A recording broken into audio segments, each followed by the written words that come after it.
What would you do if you were sitting at your home and a foreign military knocked down the door, broke in, threw your furniture across the length of the street, beat up your mother, imprisoned your father, and told you that your house is now theirs? What would you do if you were told that for the rest of your life you were going to have to live in a cage, be sieged? What would you do if someone shot and killed your brother for simply being who they are? Me and my brothers are scared for each other, so we always try to be together, because if we die together, that will be the best thing, because we can still see each other when we go to heaven. For decades, the Israeli regime has presented itself on the international stage as a victim. And to Palestinians, the image that was communicated to us is that of a completely different reality.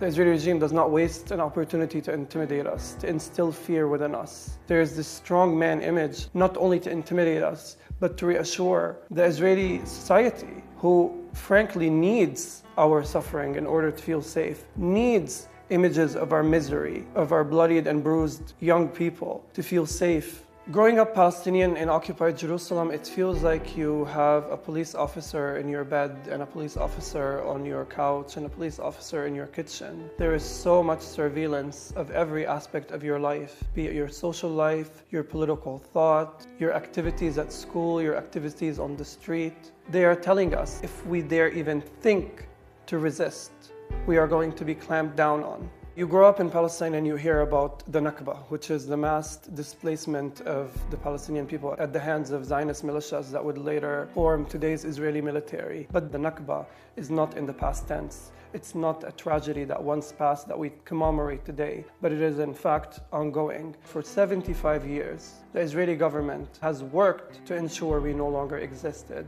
The homes they demolish, the villages they depopulate, the children they kill and imprison is the evidence of this. The material evidence is on our bodies. I know this firsthand because when I was 11 years old, a settler organization backed by the Israeli military broke into our house. One of a few organizations that are registered as charities, either in the UK or in the United States, that collaborate with the Israeli government to take over Palestinian houses all over occupied Palestine. In 2009, I was coming home from school to find all of our furniture scattered across the length of the street. I saw that my grandmother had been hospitalized. This is my grandmother. أنا إلي عايشة بالبيت هذا من 1956. يوم من الأيام ما شفنا إلا واحد جاي يقول إنه هذا بيتي هذا أرض. There were dozens and dozens of soldiers.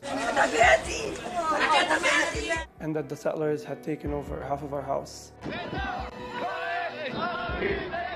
10 years later, they came back to take over the rest of our house and the rest of our neighborhood. Yaqub, you know this is not your house. Yes, but if I go, you don't go back. So what's the problem? Why are you yelling at me? I didn't do this. You are stealing my house. And if I don't steal it, someone else is going to steal it. It's quite an absurd situation to find yourself in, right? American or British nationals who are often fleeing fraud charges or sexual abuse charges who come to occupy Jerusalem to squat in our houses as if they are theirs by divine decree, as if God is some kind of real estate agent. There's only one sovereign body here. There's only one people that have a connection to this land. There is no such thing as a Palestinian people, no such thing as a Palestinian state, and there's no such thing as any sovereignty by anyone except the Jewish people here. Living on the brink of displacement almost distorts your sense of time. Your entire perception of the world and your reality becomes wrapped up in these court hearings and in these settler campaigns and these harassments and these police raids. And it's not just the psychological and emotional damage, it's the financial damages, it's the loss of time, it's living your entire life without having any agency almost. My whole childhood revolved around going to the court hearings and having my father come back from the court hearings and thinking when they would finally come and take over the house and if we were able to buy ourselves some more time. You never knew if that day would be the last night you ever sleep in your bed. I remember we would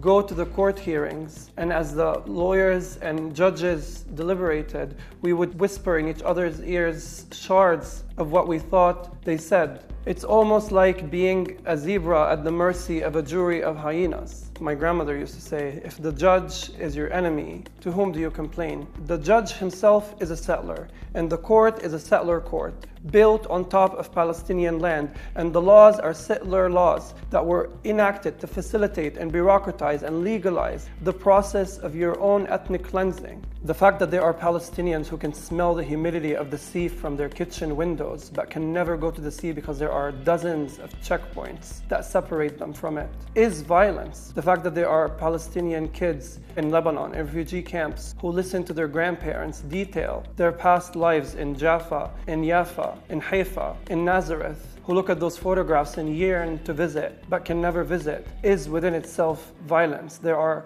5.3 million Palestinian refugees in refugee camps today who long to return to their homeland, and their exile is within itself violence. Our ability to remain steadfast on our land is a form of resistance. The fact that we get sent dozens and dozens of settlers who get salaries to sit in our front yards, to terrorize us, to make our lives a living hell. The fact that we have to deal with police brutality at all times. The fact that we have to deal with a myriad of laws and laws that are there to displace us, to ethnically cleanse us, to erase us, to silence us, to put us in jail, and yet we are able to continue is amazing. People like the word resilience, but I think we're very stubborn. And our ability to be steadfast and to stay where we are, and our ability to cope and deal with the horrors that none of these Americans or British nationals that spend their lives defending would tolerate living under for 1 second. All of these defenders of apartheid, all of these defenders of Israeli settler colonialism, if they had to come and live in our reality for 1 split second, they would not bear it. British politicians, American politicians, German politicians, they are not mere supporters of Israeli colonialism in Palestine, they are partners. Of course, they are not going to talk about Palestinians' right to self-determination, the same way they are not going to talk about Palestinians' right to resist or Palestinians' right to defend themselves.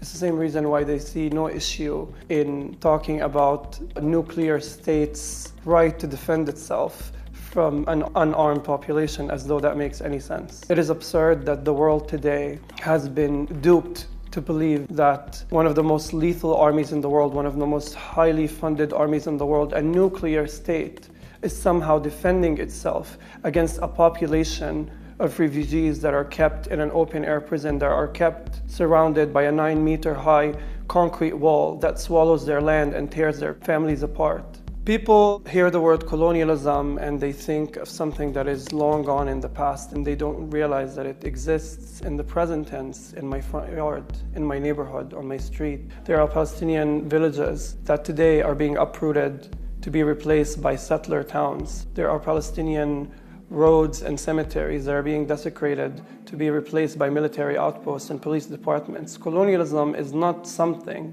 that the world has rid itself of. It is alive and well and eating at the land in Palestine.